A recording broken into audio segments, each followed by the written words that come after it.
सर्वप्रथम सर्वांना श्री स्वामी समर्थ. आपल्या घरात सुख समाधान यावं, आपल्या पतीची मुलांची भरभरून प्रगती व्हावी म्हणून महिला प्रत्येक दिवशी असे उपाय करतच असतो आपण.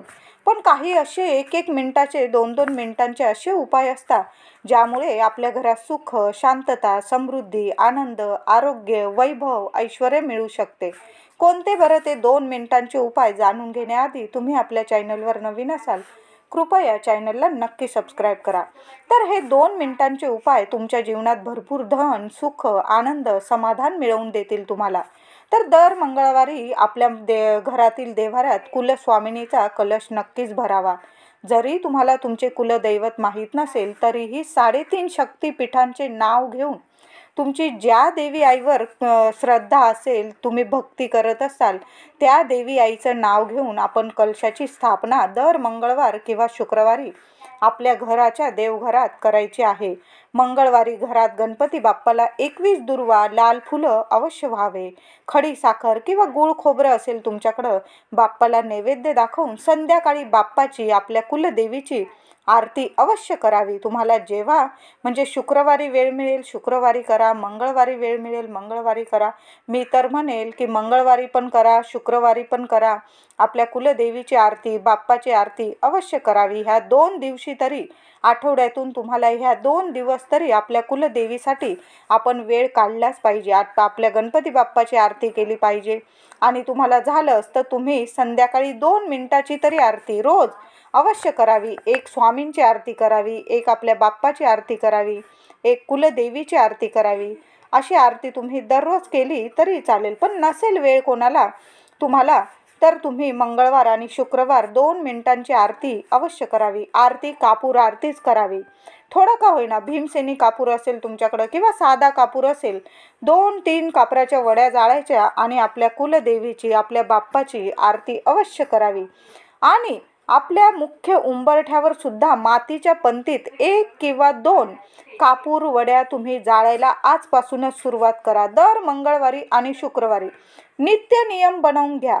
एक ती मातीची पंती तशीच राहू द्या, त्यातच तुम्ही दर मंगळवार आणि शुक्रवार 2-2 कापूर वड्या जाळत गेलात तरीही चालेल. खूप चांगले तुम्हाला फरक दिसून येतील घरात. संपूर्ण नकारात्मकता निघून जाण्याची खूप प्रभावी उपाय आहे हा. जालिम उपाय आहे. तुम्ही फक्त 2 कापराच्या वड्या दर मंगळवारी आणि शुक्रवारी एखाद्या मातीच्या पंतीत किंवा दिवा असेल त्या दिव्यात जरी जाळल्या तुम्ही तरीही चालेल. पण मुख्य उंबरठ्यावर तो दिवा ठेवा किंवा मातीची पंती ठेवा आणि त्यात 2 कापूर वड्या जळू द्या. बघा काय तुम्हाला चमत्कारिक बदल दिसून येतील. देवीला दर मंगळवारी किंवा महिन्यातून एका मंगळवारी, त्यात पौर्णिमा मंगळवारी आल्यास देवीला पानाचा विडा, तांबूल अर्पण करावा. खूप प्रभावी ठरतो हा उपाय.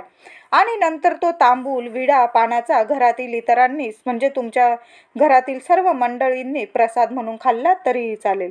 तुमच्या घरात इतका फरक जाणवेल की घरातील सर्व इडा-पिडा कायमची दूर होईल. तांबूल अर्पण करून बघा. मंगळवार किंवा शुक्रवार तुमच्या कुलदेवीचा जो वार असेल त्या दिवशी तांबूल अर्पण करा. घरातील पुरुष मंडळींची म्हणजेच तुमच्या पतीची, मुलांची खूप प्रगती होईल. तुम्हाला दिसून येईल चांगला फरक. घरात धनधान्य भरभराट होईल. तुमचे प्रत्येक स्वप्न पूर्ण होईल. स्वतःचे घर, गाडी, मुलबाळ होत नसेल ते सुद्धा होईल. लग्नाकार्यातील अडथळे असतील त्या सुद्धा दूर होईल. तुमच्या मनासारखंच होईल. म्हणून दर मंगळवारी किंवा तुम्हाला महिन्यातून एखादा मंगळवार, शुक्रवार देवीला एखादा विडा, गोड विडा तुम्ही बाहेरून बनवून आणा, एखाद्या पानटपरीतून, किंवा तुम्ही घरी जरी पानाचा विडा बनवला तरीही चालेल. खूप चांगला फरक दिसून येईल. शुक्रवारी कुणालाच कधीच पैसे द्यायचे नाही. कुणी कितीही मागू द्या, पण घरातील लक्ष्मी इतरांना देऊ नका. आणि त्यात संध्याकाळी तर अजिबात नाही. खूपच वाईट परिणाम होतात. शुक्रवारी महिलांनी नक्कीच केस धुवावे. तुम्हाला आठवड्यातून रविवारी धुवायचे असतील तुम्ही धुवू शकतात. पण आठवणीने शुक्रवारी केस धुवत जा. शुक्रवार हा माता लक्ष्मीचा असतो आणि त्या दिवशी जर तुम्ही केसावरून डोक्यावरून पाणी घेतलं तर खूप तुम्हाला चांगले फरक दिसून येतील. माता लक्ष्मीची कृपा आशीर्वाद मिळतो आपल्याला. तुमच्या घरात लहान मुली असतील त्यांचे सुद्धा केस ह्या दिवशी शुक्रवारी धुवत जा. शुक्रवारी घरात फरशी पुसताना पाण्यात गुलाबजल टाकून फरशी पुसत जा. एखादी गुलाबजलची 10-20 रुपयाची बाटली आणून ठेवा. फक्त 1 चमचाभर जरी पाण्यात टाकलं तुम्ही, बादलीभर पाण्यात गुलाबजल, आणि त्याने दर शुक्रवारी जर फरशी पुसायला तुम्ही सुरुवात केली तर बघा, पैशांचा पाऊस पडल्याशिवाय राहणार नाही. इतके धनवान व्हाल की माता लक्ष्मी चारही हातांनी तुमच्या घरात भरभराट करेल. खूप चांगला आणि सोपा उपाय आहे, करून बघा. 1 चमचाभर फक्त गुलाबजल टाकत जा फरशी पुसण्याच्या पाण्यात आणि करून बघा हा सुद्धा उपाय. त्याचबरोबर शनिवारी सुद्धा मूठभर खडं मीठ आपल्या बादलीभर पाण्यात टाकायचं आणि त्याने आपली फरशी पुसून टाकायची. कशालाच नकारात्मकता राहत नाही घरात. कानाकोपरा पुसून काढा. तुमच्याकडं मेड येत असेल, बाई येत असेल, तिला सांगून करा हा उपाय, नाही तर तुम्ही स्वतः करा. शुक्रवारी आपल्याला गुलाबजलाने फरशी पुसायची आहे आणि शनिवारी खड्या मिठाने फरशी पुसायची आहे. 2 दिवस तरी 2 मिनिटांचा हा उपाय अवश्य करून बघा. शुक्रवारी घरात तांदळाची थोडीशी खीर बनवून आणि माता लक्ष्मीला नैवेद्य दाखवा. तुम्ही शेवयांची बनवायची असेल तुम्ही शेवयांची बनवा, तांदळाची बनवायची असेल तांदळाची बनवा, पण माता लक्ष्मीला नैवेद्यात थोडीशी खीर अवश्य दाखवा. शुक्रवारी कबुतरांना किंवा इतर पशुपक्ष्यांना तुम्ही बाजरी, ज्वारी, जे धान्य तुमच्याकडे असेल ते आनंदाने खाऊ घाला. तुम्हाला जर खूप धन हवे असेल, जीवनात पैसा हवा असेल, तर दर शुक्रवारी कावळ्याला दही, भात, साखर नाही तर गोड दही खाऊ घालावे.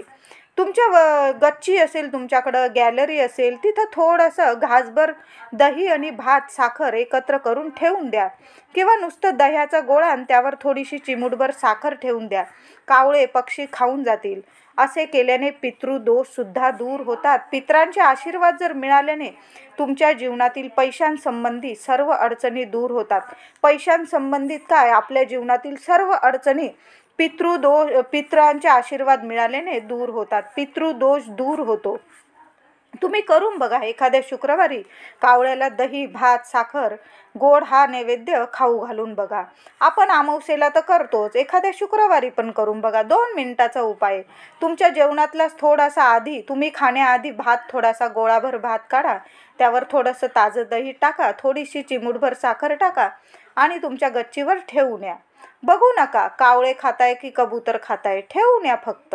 बघा काय चमत्कारिक बदल दिसून येतात तुम्हाला. शुक्रवारी संध्याकाळी कधीच कुणाला कांदे, मीठ, हळद, साखर, दही, तेल, तूप देऊ नका, पैसे देऊ नका. महिलांनी ह्या गोष्टी पाळल्याच पाहिजे, तरच तुमच्या घरात माता लक्ष्मी कायम वास करते. ह्या 2-2 मिनिटाच्या आपले जे मिनिटाचे उपाय असतात खूप प्रभावी ठरतात आपल्या जीवनात. आपण काही वेळा चुका करतो आणि त्याचे परिणाम भोगावे लागतात. आपण म्हणतो मी हे करते ते करते, पण काय होतं ना, हे 2 मिनिटाचे उपाय आपले करणे राहून जातात. म्हणून आपल्याला काहीतरी मग संकटांना सामोरं जावं लागतं. माता लक्ष्मी यामुळे नाराज होते. म्हणून संध्याकाळी कुणालाच काही देऊ नका. आपल्या घरातून राग आला चालेल, पण देऊ नका. तुम्ही जर रोज देव्हाऱ्यात गाईच्या तुपाचा दिवा लावत असाल तर खूप चांगले, पण नसल लावत तुम्ही मंगळवार, शुक्रवार नित्य नियमाने गाईच्या तुपाचा दिवा लावत जा. तुळशीजवळ सुद्धा लावा.